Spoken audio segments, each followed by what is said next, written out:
Coming to you live from downtown Detroit, this is Benzinga's PreMarket Prep. With your host, Joel Elconin. This is a volatile puppy here, isn't it? And Dennis Dick. I'm bidding a penny. I will buy the stock for a penny. With everything you need to start your trading day.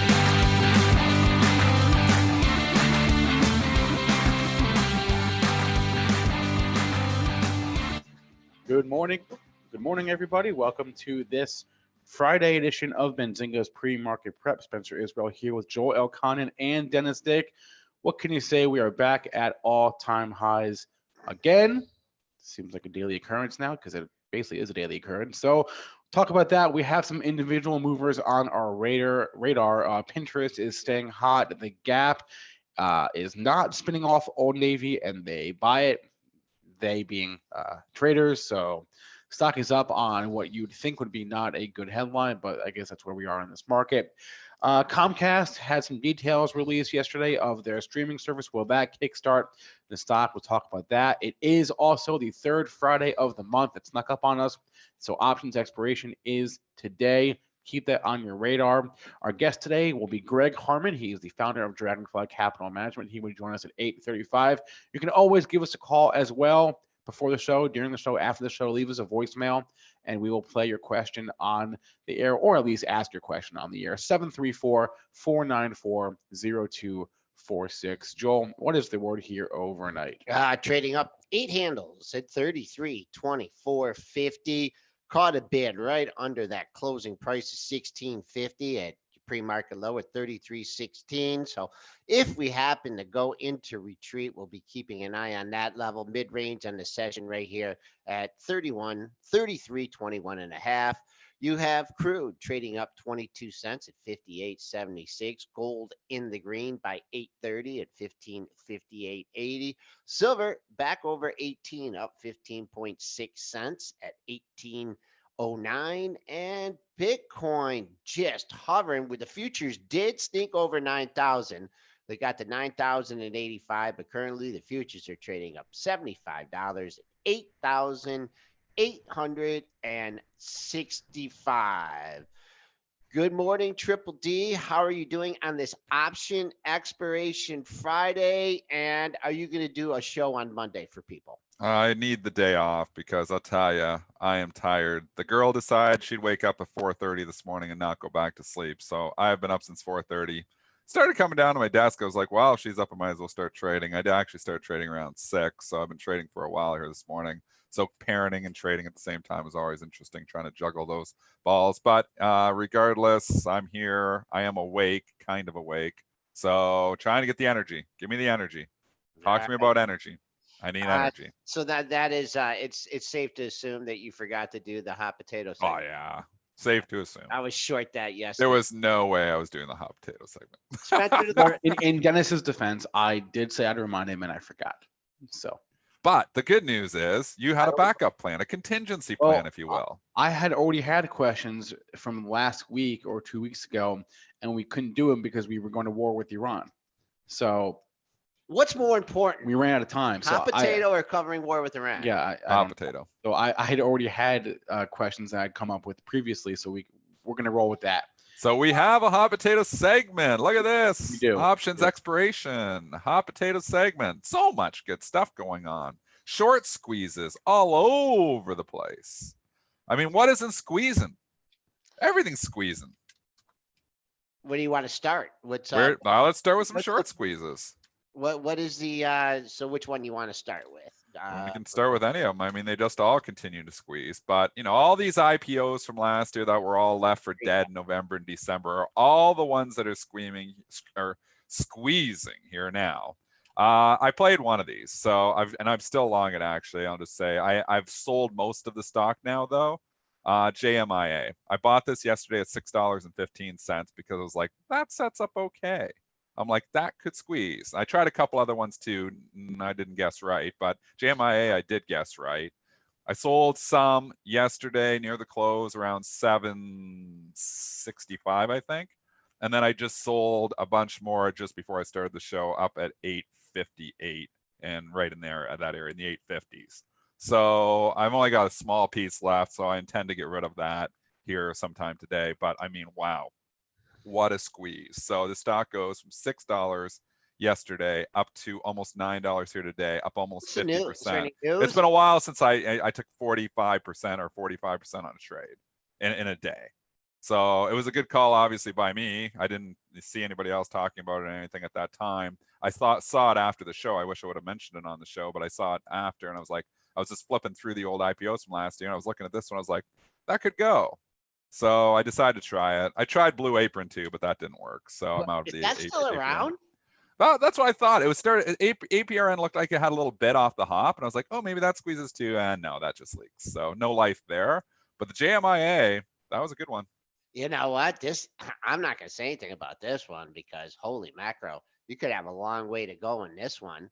So I shouldn't be selling it. I've already almost sold all of it. Well, you did a first swing trade, so that's what you're doing. I think almost 50. I'm up almost 50. I'm up 40% on it or something. I still have a piece left, but the stock I have, I think I'm up over. What is that? What's the math? I don't even know how to do that math. 860 minus 615 divide by 615. Can you do that your math in your head? Was like 40%? Yep. 45? It's a good trade. That's a good one-day trade. So yeah, maybe everybody else is just hitting their radar here now. Maybe they should hold on to it, but I rang the register on most of it already. All right, little piece left. Trading at the highs, I'll just say you get continuation through the 884 area. That's your pre-market high. I don't know. I don't know where there's going to be resistance in this thing. Maybe go to your monthlies and try and find something in it, but no news. It's traded some decent volume. I'll give you a crazy target for your last piece, Dennis. 1168. That was your high in September of last year. That was a big squeeze. And I mean, there was so many of these things yesterday just starting to squeeze. TIGR is another one. I'm still in this one too. I bought this one and I thought it might have some follow through. I bought this one late though, and I'm kicking myself because I thought of it. Like I was like, I actually left my desk and I came back, I don't know, like at lunchtime. And I had the JMIA on, and I just put a stop on that. But I thought, oh, you know what other one could go is that TIGR. And I came back to my desk and it was already up. And I'm like, oh, why didn't I think of that one this morning? So anyways, it was already up over like $4. So I bought a little piece, very small, because I don't want to chase it too much. It's still going up. I still have a small piece in that one, but these are all of these positions when you're buying these things need to be babysat very closely. These aren't like long-term investments. These are just short squeezes, and they end. Just like the Rite Aid ended, they will end as well. But maybe some of them are just getting started here. So I don't know. What? We have some really good note takers in the chat. I think Spinner and RCA are probably the best. RCA mentions here. Gene Munster talked about JMI on December 23rd. We should have been buying it back on January 23rd or December 23rd. Yep. That was right at the low. Gene with a good call again. Yeah, Tiger, it's moving. Let's see what happens. It's trading up a penny. Let's see if it can hold. I don't know. Like, in all these things, it's big moves here. So, like I said, short leash on all these stocks. Good. Okay. So, but I saw other ones too. And, Chad, if you've got a few, that I'm sure I'm missing a few of them as well. But, we've seen some squeezes here in the last few days. NIO, yeah, that was another one that was squeezing a little bit. I mean, Pinterest isn't a short, but this is your classic IPO from this is as much of a squeeze as it's just a breakout. But Dan Nathan kickstarted this on CNBC Fast Money 3 nights ago and thought that when it gets above 20, it could go. Good call, Dan Nathan. I gave him some props on Twitter there too, which he liked. Going up to $24 here now. I mean, now you're starting to almost fill that gap. You get a little bit higher, 24.76, you fill the whole gap. So if you're coming in now, you're late to the party. But 3 days ago, somehow, like I said, I bought this thing just above 20 and I shook out of it. Which you want a candidate here? Yeah, give us candidates. The old dog of dogs of dogs. What? U.S. Steel. No, this is a GME. So it's a GME? Okay. Yeah, it's like GME. This is just what I'm looking at. The ones that are squeezing here are not, anything that just has a high short interest and is a dog. It's the tech companies from the IPOs from last year. Okay. The IPO, that's what I'm kind of seeing a pattern here. I don't think you're going to see, eventually you can see a squeeze in anything. Maybe they just start squeezing stocks. I don't want to be short anything anyways. So, but I'm not thinking X is going to have a short squeeze. Maybe. You never know, I guess. But I mean, this stock has so much overhead supply, so many issues there. I mean, all of these other stocks do. Different different? I think it's been more of like the IPOs from last year. So go to your IPO list from last year and check out the ones that have really been murdered. Like, that JMIA was a good candidate for it when you're looking at that. And that's why, it really lifted up. You can also look, like I said, that TIGR, I already looked at that one too. This was Zoom. $23. What Zoom. stock? Zoom. I thought about Zoom, but it never really sold off much. So is it going to squeeze? I mean, yeah, you have the potential. That could be a Pinterest type move. It could move. I wouldn't want to be short it. I don't want to be short anything, though. I mean, this market, who wants to be short anything? It just keeps going up. So, we talked about HEAR yesterday on the show as potential. That sets up okay still today. It's above $9. I said if it gets above $9, it could start squeezing. So there's one that has potential as well. I'm not in that one, so I can totally freely talk about it. But I'm interested in that one. Maybe I'll buy it after the show. I'm not sure. We'll see what it does here today. I mean, we have option expiration here today too, which is always a wild card. But, there's other ones too, like FSLY Spinner was talking about yesterday. That thing's moving now. That was one of those from last year. And, not so much that these are beat right up, but these are the IPOs that, were down and they're starting to show life here, like Pinterest type trades. So that one's showing life here too. Seeing life across the board in all of last year's IPOs. All right. Well, we got one earnings after the close from yesterday, and that was CSX, and Street leaning the wrong way into this one. Spencer, how'd they do?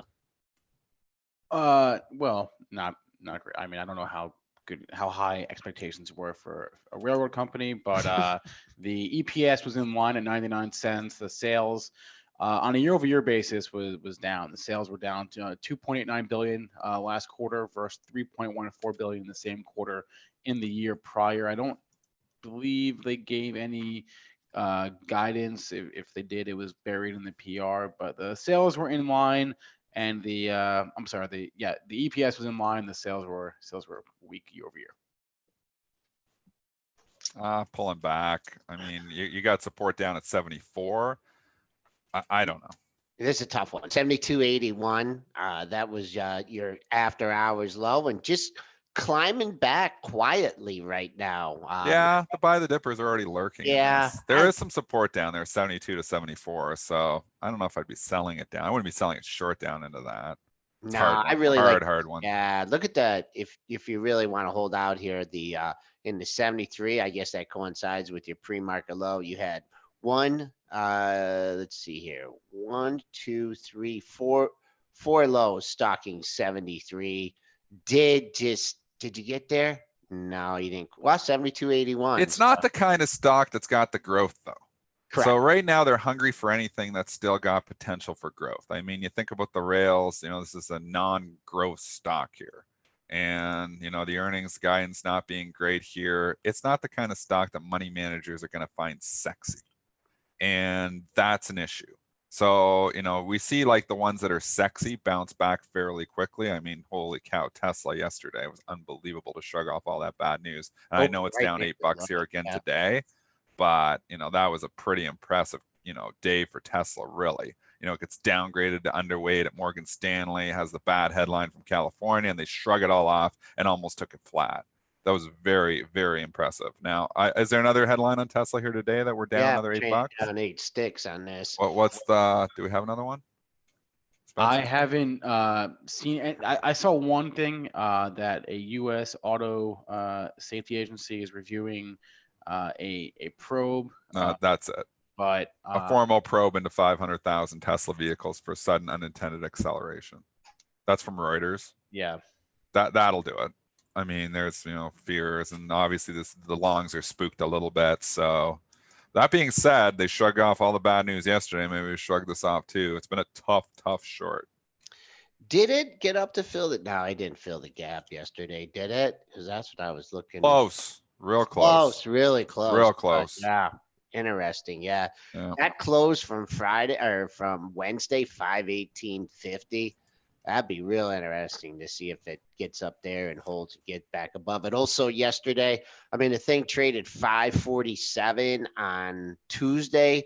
So anybody that was fortunate enough, to short it up in the 500 handle from 5 to 547, they see that open under 500, 93.75.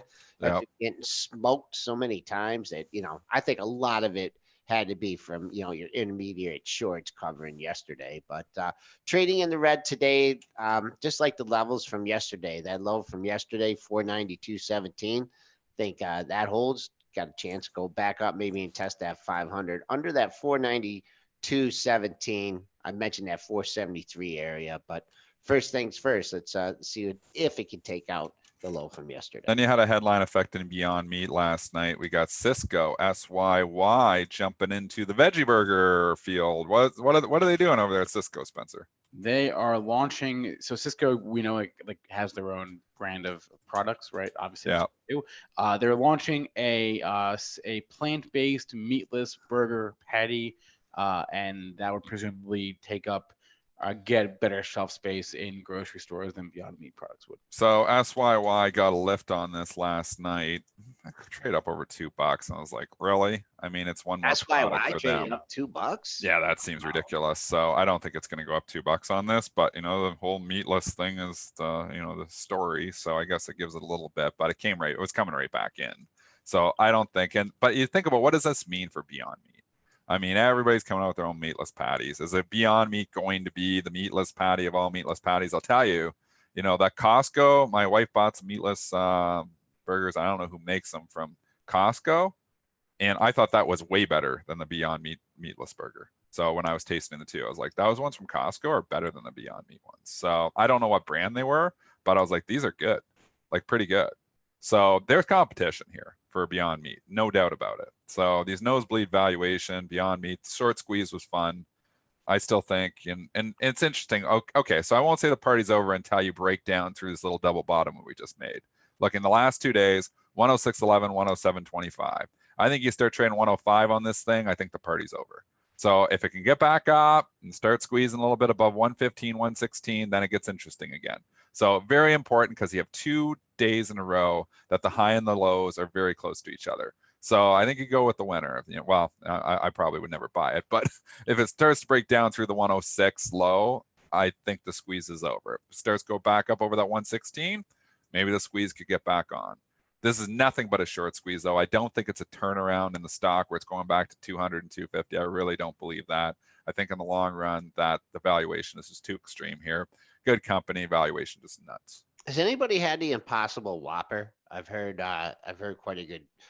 people like that. You had it, Spencer? Oh no, I didn't actually. No. Never. That's right by your house. There's that BK there. Yeah, I've never been there. All right. I like that setup, Dennis. There, 106, Yeah. 107.25, kind of in the middle, matching tops pretty much at 115. So let it digest the move, chop around today. But I see what you did there. Digest the move. Yeah. I haven't been doing too many puns lately. All right, that might have been one of those unintentional puns. Let's bang out some more earnings. Did we have Fastenal? A few this morning, yeah. Yep. Yeah, a couple of earnings reports this morning. Only the one from yesterday, like you mentioned. But Fastenal we had this morning. Q4 EPS 31 cents in line. Sales missed 1.277 billion versus 1.29 billion dollars. I mean, it's a slight miss, but essentially an inline report for Fastenal. The nuts and bolts of the market always seems to come back eventually. It's a stock that has really been an unbelievable performer for the last 2 or 3 years, going from $20 to $40. So it's a double in 3 years. Is the move over and done? I mean, it's still got a 2.75% dividend, which is pretty good. I think there's underneath demand. You get down here 34, 35. I think there's buyers below 36.40, maybe or a little bit early here. But I'm not coming in and selling my Fastenal.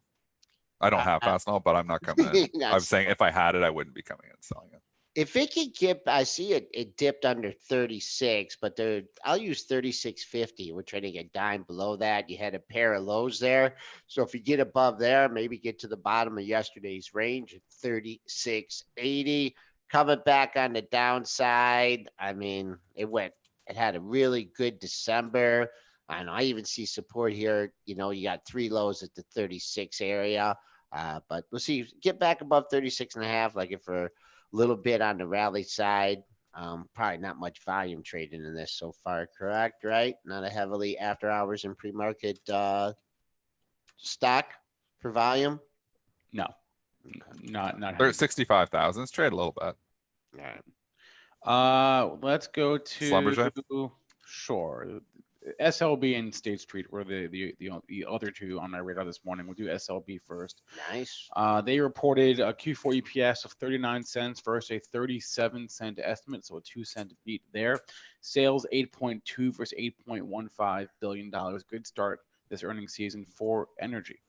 I'm not buying any energy stocks. I mean, it's been okay. The energy sector has had a little rally, like a bounce rally in the last month or two. But really, when you look at the performance of XLE and even XOP over the course of the last year, it's just been awful.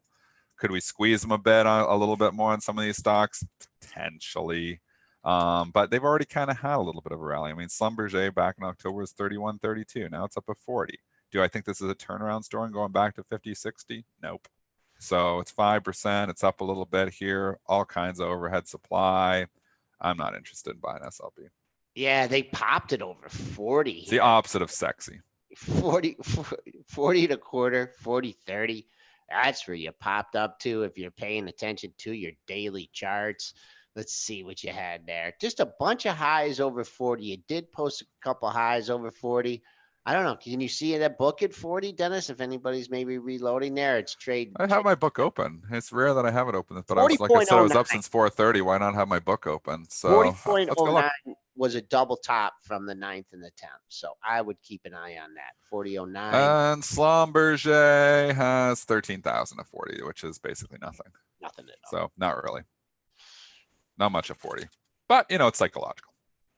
And then might as well just hit State Street while we're here. STP. They reported this morning Q4 adjusted EPS of $1.98 versus $1.69.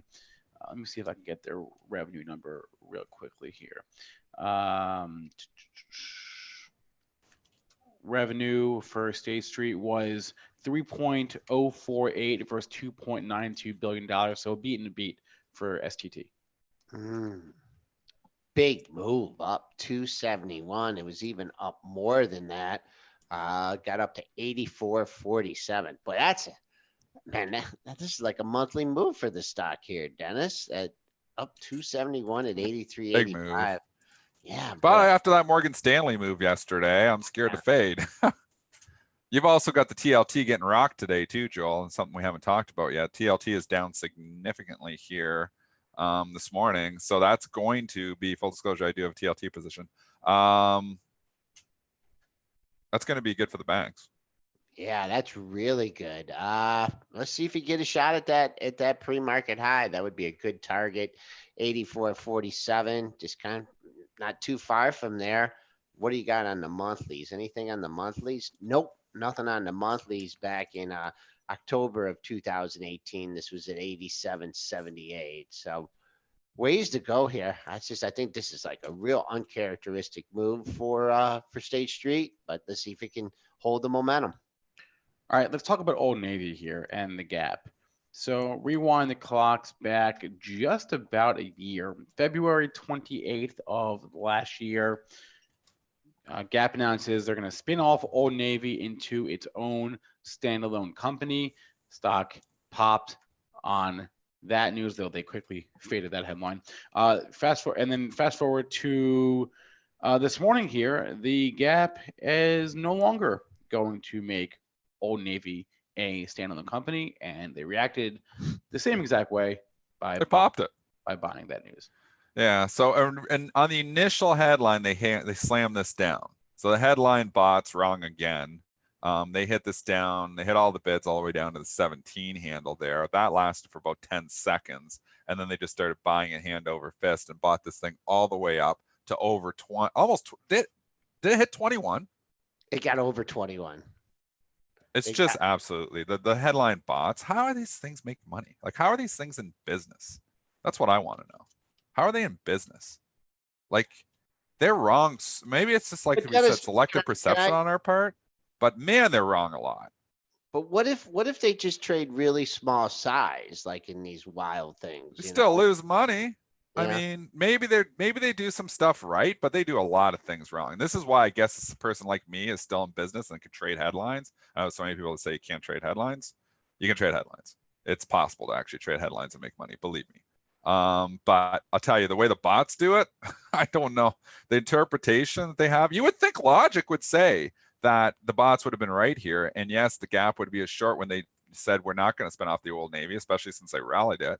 But, this is the kind of market that just slams anybody shorting anything. So if you're shorting the headline on the gap, 10 seconds later, you're getting your face ripped off. And they ripped it all the way up to 21, which is absolutely ridiculous on the other side. So it overshoots on the downside, overshoots on the upside. Now it sits up here up 4%, probably, more fair value. But I mean, you just can't be chasing stuff all over the place. The liquidity, when the headlines happen, everybody backs off the orders, get out because we don't know what's going to go on. Let it digest. So then it's really thin. And if you're selling, you can knock something down $1 on like a few hundred shares.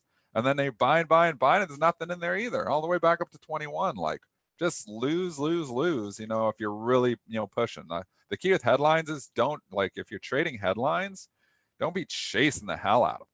Because when you're wrong, you're very wrong. You could also say that the gap is up because they gave some guidance along with that news yesterday. They guided that their fiscal year 19 EPS would be moderately above the previously given range of the $1.70 to $1.75. It's going to be moderately above that range. So that's a good headline to say our guidance is above it's essentially a guidance raise, a slight guidance raise. So you could say that's why they popped the stock on that news. But still, it is interesting the way they, if you pull up a daily here, you can look at that gigantic gap from end of February last year. That was the news. They were spinning off Gap or Old Navy, and here we are 11 months later. I think this is opening into an interesting area. They'll throw out the high, we'll throw out the low from the after hours action. And I'm not talking about daily, weekly. I'm talking about monthly highs. And you had 4 monthly highs in a row. I'm just going to call it 1960 to split all those numbers. So let's see what happens. It was just on the most recent rally. It struggled at 1993. So, if you're buying this on the news, you want to see this thing open up. Let's say we're trading 1935, 1960, 1970, 2020 bid, 2010. Also a lot of chance to give this back, but opening into monthly resistance. That's what I'll say about GPS. Let's go to some more movers of the morning here. Let's talk about a lot of ratings movers. Yeah, ratings. Like a ton of them. Okay, I was going to go to Dave. Like for a Friday. This has been ratings week for a Friday. There's a lot of ratings for a Friday. Because they're taking Monday off. Oh, yeah. Good call, Joel. I forgot. If we have Monday, I have a long weekend coming up. We have a long. You don't have. It's not Prime Minister Day. Wait, I learned this the other day from Brent. Monday is like a worldwide. So in the U.S. it's MLK Day, but everywhere else. Oh, that's right. President's Day's later. I'm sorry. Everywhere else, it's what is it, Brent? Blue Monday. Blue Monday. Yeah, it's like I've never heard of Blue Monday. Yeah, me neither. It's everyone listens to blues. It's some company did some math. They crunched the numbers and they figured out that January, whatever the date is, the 21st or the 20th is the saddest day, the bluest day of the year when you combine the weather and I don't know. Is Brent pulling your leg on this? No, I looked it up. It is the bluest day, the saddest day of the year. We're like in the heart of winter here. And what if you're in Florida? Well, I don't know. I didn't read through the whole. It's just a silly thing that I saw. I think you're after Christmas. You're after New Year's. You're halfway through your New Year's resolutions, and you realize you're failing at your New Year's resolution already. Exactly. You already broke them. He understands. I never have made any because I never keep up with them anyways. I stopped making New Year's resolutions years ago because I was never able to keep tax estimates are due. Exactly. Okay. I agree now. We're looking at all this. Man, I depressed. I'm just gonna go and I'm done. Done the show. Just gonna go to sleep because I'm so depressed and tired. Maybe not today, Monday. Monday. Oh, we have 3 more days. Excellent. Yeah, I'm happy again. You're happy again. Okay. It's happy Friday. Looking at some of the ratings, you're right. There are a lot this morning. Pinterest, which we already mentioned, I think got an upgrade from Wells Fargo to overweight. Snap upgrade at UBS to buy. That's interesting. How many upgrades have been to Snap in the last month? I feel like everybody and their grandma has been upgrading Snap. Seriously, can we look at that? Spencer will look at it. Yeah, here. We can hunt that information down the Pro. The nice thing on the Pro I'll tracks look all at this. it and tell you in about 3 seconds. Wow, you're right. There are a lot. So I feel like it's been just upgrades, not in upgrades. the last month, in the last couple of months. So Okay, dating back to the end of November. give them to me. Dating back to November 25th. Okay. Okay. Loop Capital upgrade. Then on December 13th, JMP Securities upgrade. January 9th, 2 upgrades, Jeffries and Cowen. Then on the January 10th, Bernstein initiates at Outperform. Then today, UBS upgrades. So between the initiations, 6. 1, 2, 3, 4, 5, 6, between upgrades and Outperform initiations, we have 6 on In the Snap. last month and a half. There's been quite a few. So you could say most of this rally has been driven by analyst action. Probably, because you think of the average, move off, an analyst report is probably 3 or 4% higher. Add all those ups times 6, you get 20% move really just from analyst action. It's amazing how much that it's analysts driving price. You may say they're right, they're wrong, but they drive price. And you take away those 6 ratings, you probably, are still kicking around $14, $15 on this thing. So they've driven this thing. You know what? I think it's our chat. They've been all over this like the last 3 or 4. They've traded. Our chat's good on Snap. Yeah. They've been making some good trades on it. I think KP, I don't know if he's in a meeting this morning or not, but KP was asking me about it yesterday. I must have been 4 or 5 people asked me about it. And the only thing I said was just hold an 18. You had that close at 18, 19. You did dip under 18. Boom, close at 18 and a quarter. Continued strength here, trading at 1884. Boy, oh boy. It's a lot of smart people in our chat. Yeah, we do. Just trading at the highs here, the pre-market session. Things have been straight up. I don't know. Something at 19, maybe. Can you see that, Dennis? It hasn't been at 19 in a while, but. So let's go take a look. But maybe if you're holding out for a target here, you have. I think $20 is probably going to be some major size up at 20. Yep, because it has. Opening up the book, going and looking. JV Speck'll beat me to it. He's fast. Are you on that? Especially when I've been on like 4 hours of sleep. How often do you use 18. Look at this. Holy mackerel. As 1848 has 50,000 shares. Yeah. So that's 500,000 shares at 1848. That's a huge number. So anyways, it's trade a pile of volume. It can go through that, but it's indicated open at 1848. There's a goalie there. Think about this as like a goalie trying to make the save. That 500,000 share order, if that's real, and I mean, we are on option expiration. We don't know if that's, going to cancel or whatever. But that could hold down the opening print. That could actually make you, get a nice entry there. If that thing opened only at like 1855 or something, it is option expiration, could be a good, candidate to go long. So, I don't want to buy at 1884, but if I get 1850, that's a lot more attractive. If I'm going and scrolling all the way up, I can't quite see to 20. At 19, there's 150,000 shares, but that 1848 stands out like a sore thumb. That's a huge order, 500,000 shares. It has already traded 825, so it can chew through that, but that's a big order. And what about, and I'm just talking about bigger orders. That Uber order got absorbed the other day, but still been struggling. Well, that wasn't the other day. A couple days ago? No, it was last quarter. They unwound their position. No, there was an order. No, the $35 he's talking about. Oh, I thought you were talking Yeah, they took that out about 3 days ago. Okay. There was a huge order. JV Spec alerted us to it at 35, and they took that out.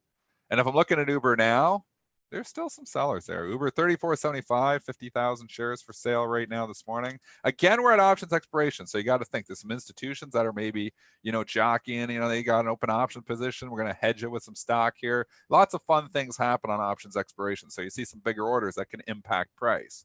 So as of right now, there is a few orders in the book on UBER too.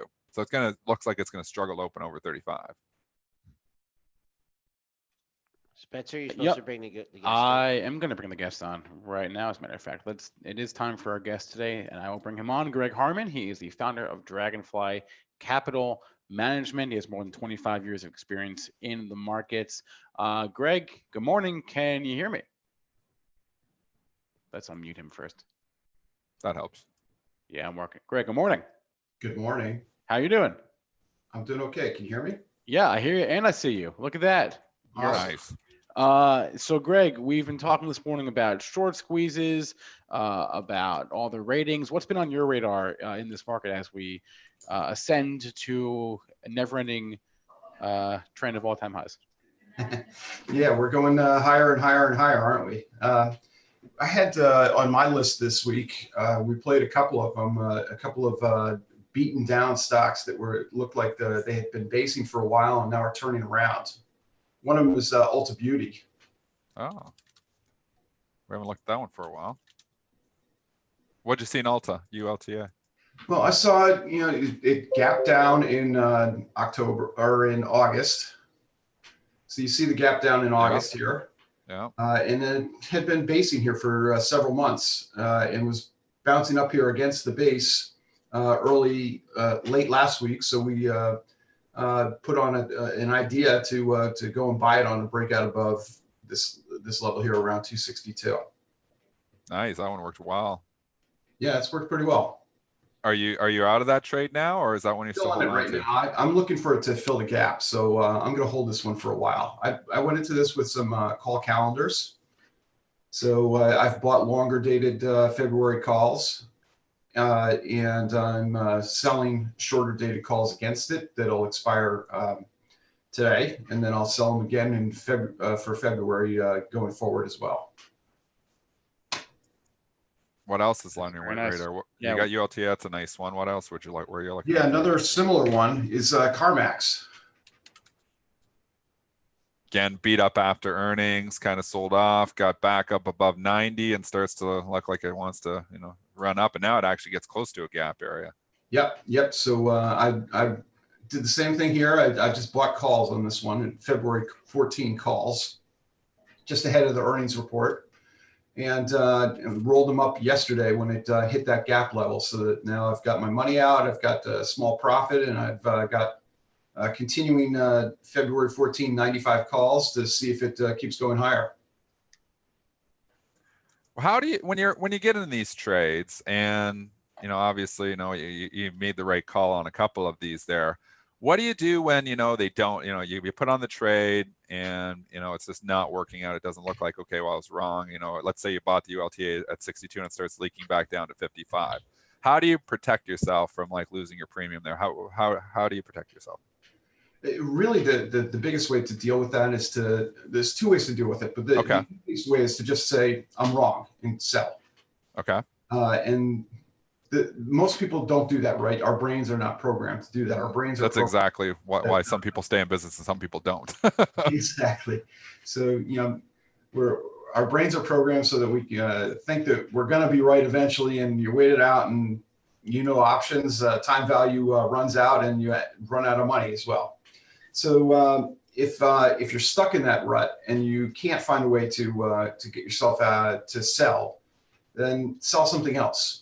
So as I said in the Ulta Beauty trade, I got into it initially by buying the calls and selling shorter dated calls. But you could do that once you get into that position where you've got a little bit of trouble as well. So start to sell premium in other options, either shorter dated or sell them to the downside where you might have a view about owning the stock, or sell higher dated calls that put you into a spread situation. Let's go into a couple other stocks here. What else is on your radar? One that was on the list at the start of the week and is just starting to break out now, so I'll take a look at it today, is Crown Castle, CCI.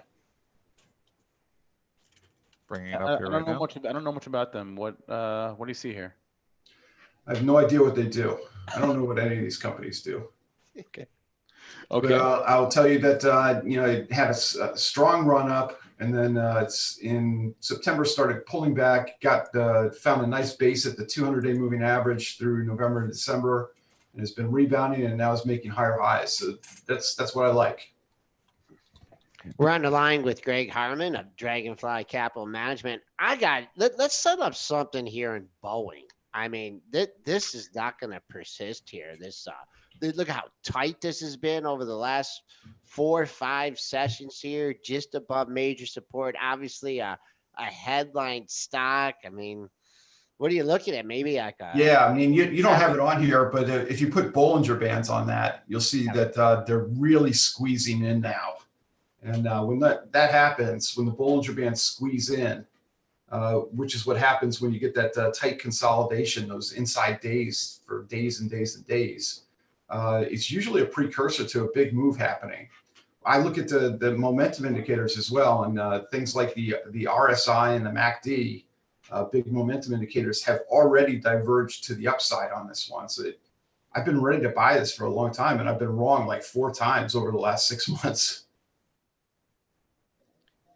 so you're looking at, you're still leaning on that 320 low as far as a long entry here, or how? Yeah, I definitely below 320. I'd say that everything you think about a reversal is wrong, and below 320, this is like a piece of garbage and toss it aside. But over 340, I would get long here. Anything that is looking frothy on the upside? Frothy on the upside. Yeah, something like, I know you played both sides of the market. Anything that you're buying puts on or selling calls on? Anything? Really, just stuff from a short-term basis, and one that people are going to hate on me for is Apple is kind of frothy on a short-term basis. Been overbought for over a month now. Strong momentum, but it's a big mover. Biggest company in the world shouldn't move 105% in a year. Why not? Yeah, I mean, if you look at it just from the price action, it doesn't really matter, right?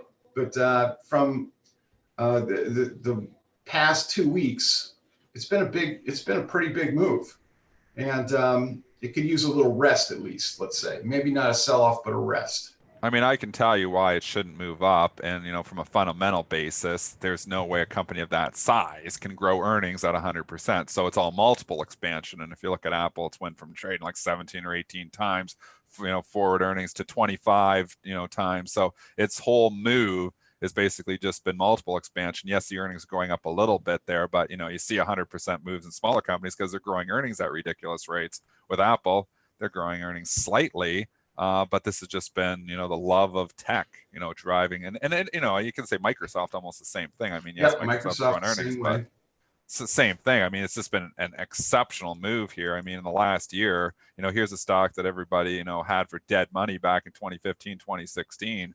And, it's a stock that's quadrupled since that time.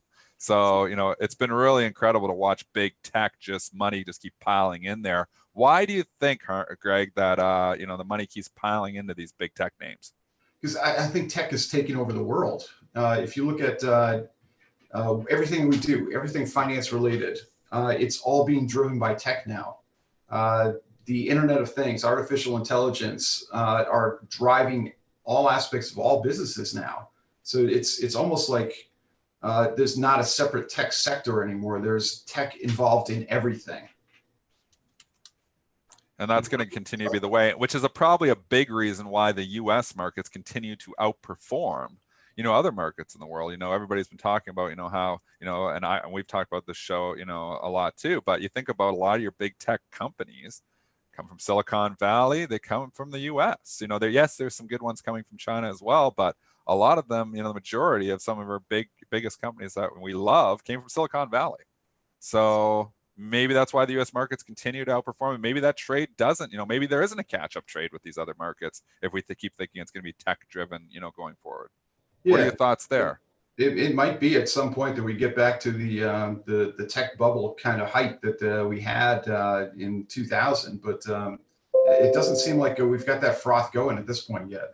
And we're not at multiples like in the, when we got to the year 2000, every stock was trading with a multiple of 80 or 100 times. Cisco was trading 90 times earnings, CSCO, Apple. And well, Apple wasn't really trading that much then because Apple wasn't in favor back then. It was on the verge of bankruptcy, actually, close to it. Crazy how things turn around.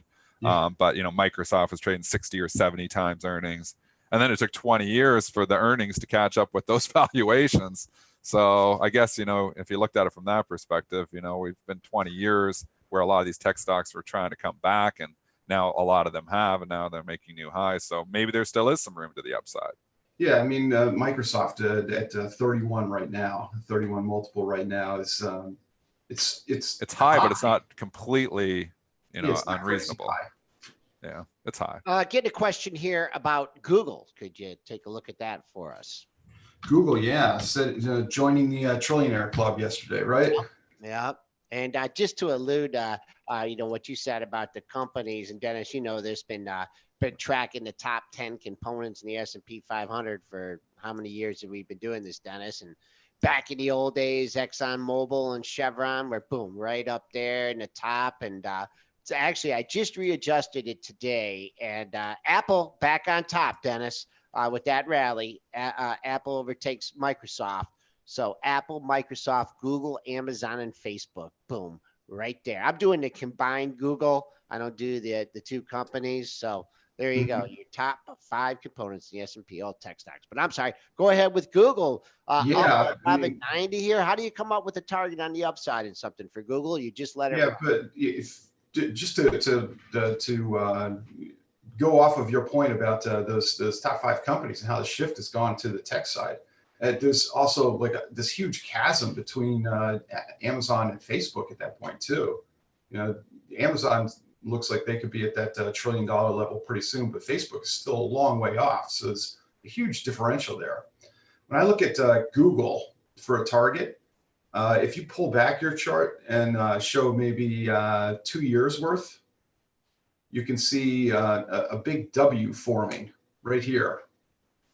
So if I were to look in here, a W top here against this price action here, tightening price action, tells me this is a big, it's a big range, 1,000 to 1,250, 1,300, but it was a big consolidation range for almost a year. And we're just pulling out of that now after a long jump from 500 up into that range of around 1,000. So I could see we could get to like 1,700 in Google. Yikes. Wow. Look at those 1,700 calls today. Now, one more, Netflix, that has earnings on the 21st here, and hard to play stocks in the earnings street looking for 52 cents. The stock has just had a nice rally, which the whole streaming wars. We haven't talked Comcast yet at all here, but what do you think here? We're 4-3. Yeah, look at that same thing here. Technically, you've got higher lows against lower highs. You've got this tightening range here. The battle between buyers and sellers has been working out. In the short term, we've got the move over consolidation now and up to like the 350, 340 level. I put a position on in this just a week ago because I got capped out in the earlier position I had put on down here. So I've got a call calendar with a 350 strike on it going against this. Just hoping that we don't get to 350 today. You never know. S&P is continuing to make new highs here in the pre-market session, up 1,200 at 33.28 and a quarter. All right, we've been on the line with Greg Harmon from Dragonfly Capital Management. Greg, thanks for the time today, and have a great weekend, a great long weekend. Nice talking to you guys. Have a good weekend. Thanks, Greg. All right, 8:49. Joel, you mentioned Comcast. We haven't talked about them yet. We probably should. They unveiled details of their streaming service Peacock yesterday. I guess a little bit of a delay in the launch. It was supposed to be launched, I believe, in April. Now it is launching. Launching in July. I believe they announced three tiers, 3 pricing tiers. There's a free tier, a ad-supported tier, and an advertising-free tier. So the most expensive of that is going to be $10 a month, and then the ad-free will be $5 a month. That's about in line with what the other streaming providers charge for their services. But regardless, let's look at Comcast. Can the launch of their streaming service, give the stock the same reaction that Disney? They like it right now. That's a big move here for Comcast, trading up 68 cents at 47.55. Nice, really run for a few days ago when you're at the pair of lows at 45. My focus here, there's really only one number or two numbers. They're right at the same level, 47.24, 47.27. That's your all-time high in the issue. I don't know what happened on that day in November. I don't know if it was October. It might have been earnings. You spiked up to 47.20. Could you check Pro to see what happened on that day? If it was earnings, because you had a gap up, 47.21 open. You went another 3 cents. And then you fell nearly $2.50. What day was this? The 24th. Like, it might have been earnings there. Big gap up that day, faded. Let's see if it could gap up and hold 47.20. Big move here for Comcast, and just another. So their streaming is a little bit more expensive than Disney. Is that what you said? They're gonna have a little bit more in terms of like new content coming on a regular basis. You know what? I'm a huge Comcast fan. Really? Yeah. I mean, not so much the stock, but we got the TV, the internet. I don't know. I think like when I call them up, they're thank you for being a customer since 1992 or something. So good service. I mean, occasionally have problems, but I don't know, like it. 47.27, that's the all-time high. We'll see if we can hold that issue off the opening print. Pretty big move for this thing. I think if you look at the 9-day average trading range for Comcast, this is pretty much a range. She's had some bigger range days. What was the range for it yesterday? Yesterday's range was 60 cents. Here you're moving 60 cents. So this is going to be one of those crazy days for Comcast. We'll see. We're really climbing here on the S&Ps. I guess got to tell you, the buy imbalances are off the board. They're so big. The buy imbalances on the stocks are huge. If they're real, obviously, things can change. It's options expiration. They could all flip to sell. I believe it was last month, we saw the huge buy imbalances, and a lot of them did not pair off that low. And you saw some ridiculous opens, and I talked about them, where there was some stocks that opened, way, way, way too high. I think it was it last month that we had, what was that trade? The Eli Lilly, and it opened up $5. Remember that one, Joel? Oh yeah. Was that a quad? Yeah, I got short Lilly, like up $6 at the 137 open, and it was like 131 in seconds. So, these do give you opportunities. Sometimes stocks just open way too high.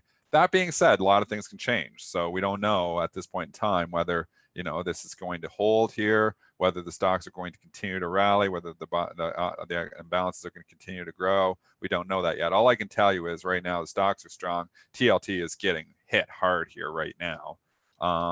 And that's obviously good for the banks. So I would think banks going to be showing relative strength here today. But as of right now, it looks like everything's got a buy imbalance. So we'll see how that, what happens here in the next 30 minutes or 40 minutes before the open. But as of right now, the market would open significantly higher. All right. Do you want to? Oh, we didn't cover Dave & Buster's. Thanks for reminding me, Joel. Okay. I meant to, and then Dennis distracted me with the ratings, and then I kind of forgot. But Dave & Buster's getting some love from KKR. They showed a 6.3% active stake in Dave & Buster's. And let's look at the stock. It's a big move for the adult Chuck E. Cheese here, trading up $3.97.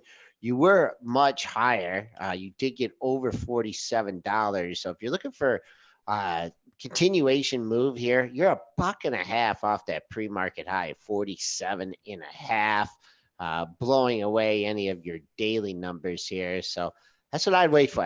If you're looking for a long here or to exit a long, let's see, the longer I think it takes to get up to 47.5, a little bit more of a chance of a fade here, but find a few buyers here at 46. What's that? All of the imbalances just flipped to sell. Really? Yeah. Did you see the S&Ps? Did you see what the S&Ps did? I did. About 3 points. That was right on the imbalance data. So everybody else immediately like, whoa, what just happened? Imbalances all just flipped to sell. They always went from huge buy to huge sell, just like that. Crazy, you said, I don't know if they're going to be true. Well, we don't know. You don't know. Yeah, especially on these days. It's not even about true. It's just a matter of whether other institutions come in to sell them. So crazy how they just flipped, like huge sell. It just went all huge body, huge sell, and everybody's like scrambling now. People who are buying up the S&Ps here on the big buying balance are scrambling to sell them right now. We just fell 4 points. Yep. You know, nothing else happened. That was right on the flip. I watched it right on the flip. So this data moves stocks, especially, you know, on a day like this. Yeah, and it's kind of snuck up on people. Like you didn't even realize this was the third Friday of the month. Oh, I didn't realize that was very sneaky. Kind of early. Getting a couple questions here about BIIB. I mean, when's the next trial? Like when do we get more results on the Alzheimer's drug? I mean, isn't that what it's all about, right? Consolidation here ahead of it. Trading range 270 to 310 and just real quiet ahead of it. So you got to be following your biotech calendar on that one. Dennis, I know you're there long term with that one. It's just kind of hanging out. I just don't think that I don't think they're gonna approve that drug. So that's why I can't add to it here. Do we want to do a hot potato? Yeah, let's do it. Let's do a quick one. Okay, I'm not gonna play the song. Just do like, yeah, we only have 5 minutes here, so Okay. just fly through it. I'm just gonna do it quickly. Dennis, close your All right. chat. So the theme was 2019 year in review, right? All questions are gonna be about stuff that happened last year. I figure that's easy enough. You both, I think, follow the markets. Yeah, so, we do. Okay, we'll start with you, Time Dennis. to time. Dennis, What's the theme? 2019. Okay. He's all nervous. He's like he 2019. never. I suck at this. But you know this stuff. I'm telling you. Okay. Dennis, I know it, but I just panic. It's I'm like gonna the let deer you caught in win. the headlights. I'm gonna let I you- would be the worst contestant on Jeopardy that they ever had. Like if they had a tournament of the worst players and I was on there, I'd be the worst. All right. Only 3 stocks in the Dow Jones closed the year down. Can you name one of them? You're going to me first? Yes, Dennis first. Sorry. Which stocks close? I'm going to go The Dow Jones Industrial Average. 3 of them closed down for the year. Can you name any? Holy mackerel. Well, did This is Boeing maybe- close down? This is maybe one of the harder Did ones. Boeing? Boeing did not. That was very close. They almost they were with the 4th worst in the Dow, but they were Oh, that's right from. Okay, Joe, you can steal. that here. let Like, me- yeah, like you think like, yeah. Okay, give me the buzz. Joel, do you know? I don't- This is maybe the hardest one. You got to think of the real dogs. dogs. Oh, I know one. I don't even. Exxon. Exxon, yeah, that's not on my list here, but I think that's right. I think that's right. I know It's it's not got to on be my right. list, but Exxon had to close yeah. down, didn't it? It's like $68. let me just pull up I don't know why that wasn't on my list, but that's right. So I don't know. I'm pretty sure. Oh, no, maybe not, because you know what the trouble was? It didn't close. You know what? Why? Because you had the 2019. You started so low, so a lot of these things were in the gutter at the beginning of it. Although I think it might have. I'm trying to see. It might have closed out the year. It looks like it closed out the year just I like $65. So no, I don't think it did. Had the big run up. See, see, you're making me down. It's hard, man. Okay. The answers were Wait. Give me. Yeah. Is Joel wants to HP steal. in there? no, Any of the I know. HP? Okay, go ahead. 3M, Pfizer, Walgreens. Okay, moving on. This one's to Joel. Pfizer closed down. I don't even think Pfizer had a bad year. Wow. This one's to Joel. On January 2nd of last year, this company lowered their sales guidance for the first time in 15 years. It was a big deal when it happened. Apple. Correct. There we Talk go. about an easy question. Even Oh, I knew that one. Okay. Then you also get a date. On Yes. January 7th of last year, Loxo Oncology was acquired by this company for $235 a share, $8 billion total. Loxo got bought. I remember the Loxo buy. Who bought them though? Maybe I should have told you who the acquirer was and asked you who the acquiree was. Yeah, I remember them getting bought.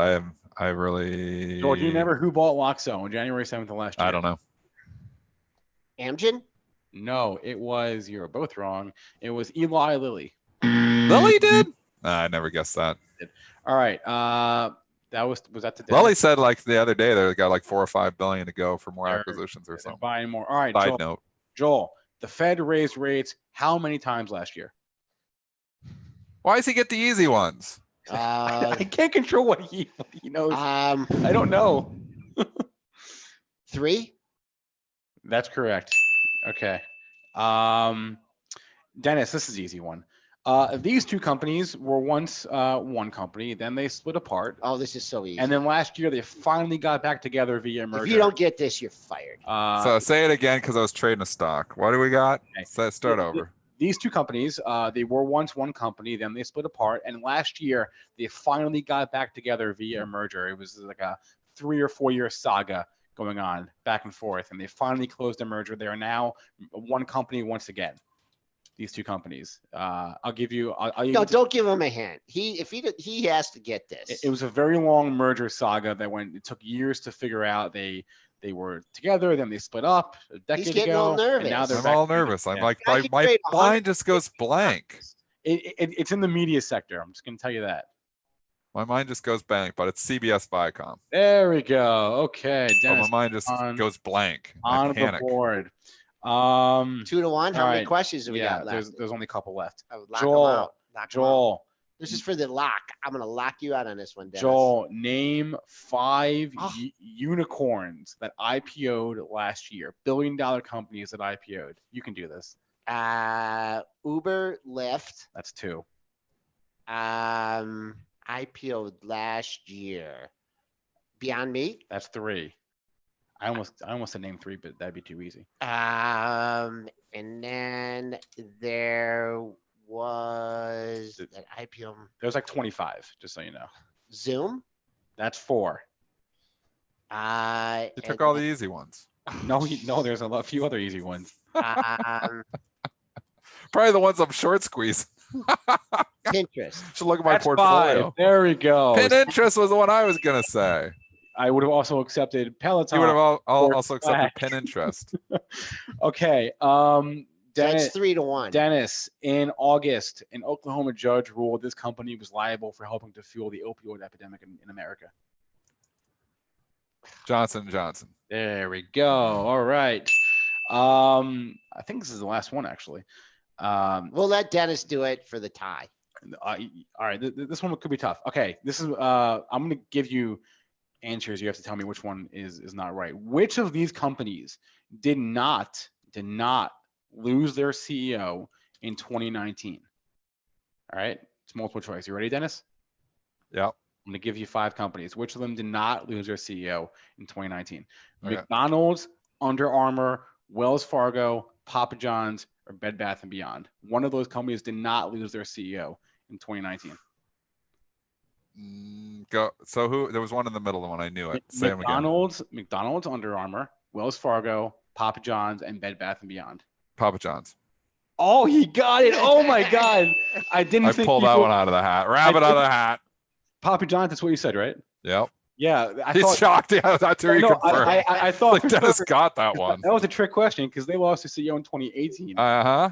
I thought for sure I was going to trip you up on Smooth. that. I thought for sure I'd get you. Okay. You don't have a tiebreaker because that's. Look at this. I might actually win. I've never won before. That's all I have. I'm like 0-10. I had 8 questions and you both got 3 right. So I'm like 0-10. So we leave as a tie. We're both losers. we can leave it as a tie, I guess. We're both lose. That's kind of all. I didn't have a tiebreaker. Sorry. I guess I should start coming up with an odd number of questions. But I guess that's all we got. So I want to thank everyone for joining us today in our chats. Reminder, we are off on Monday. So we'll be back with you on Tuesday. You can always catch the podcast of our show on whatever podcast platform you prefer, iTunes, SoundCloud, Spotify, Stitcher, wherever, or just rewatch our show on youtube.com/Benzinga TV. I want to thank our guest today, Greg Harmon from Dragonfly Capital Management. Please remember, all the information from our show is meant to be used as informational purposes only, not for investing or trading advice. And you can always give us a call as well. Leave us a voicemail. We'll ask your question potentially on the show, 734-494-0246. Everyone have a great long weekend. We'll be back with you on Tuesday.